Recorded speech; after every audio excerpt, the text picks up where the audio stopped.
আসসালামু আলাইকুম রহমতুল্লাহি ওবরাকাতু 2023 সালের অনার্স চতুর্থ বর্ষ পরীক্ষার বিলম্ব ফি সহ ফরম পূরণের সময় বৃদ্ধি প্রসঙ্গ সংশ্লিষ্ট সকলকে জানানো যাচ্ছে যে 5,000 টাকা বিলম্ব ফি ও অন্যান্য ফি প্রদান সাপেক্ষে নিম্নলিখিত ছক মোতাবেক ফরম পূরণ নিশ্চয়ন ও ডাটা এন্ট্রি দেওয়ার সময় বৃদ্ধি করা হলো।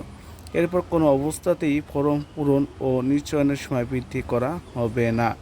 আবেদনের ফরম পূরণ শুরু ও শেষ তারিখ 25/6/2025 বুধবার থেকে হতে 30/6/2025 তারিখ পর্যন্ত।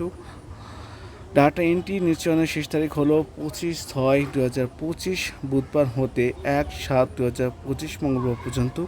শুনানি সেবার মাধ্যমে টাকা জমা শুরু ও শেষ তারিখ হলো 1/7/2025 মঙ্গলবার থেকে 2/7/2025 বুধবার সকাল 10টা থেকে বিকাল 4টা পর্যন্ত। আজকে এ পর্যন্ত। সবাই ভালো থাকবেন। আসসালামু আলাইকুম রহমতুল্লাহি ওবরাকাতুহ।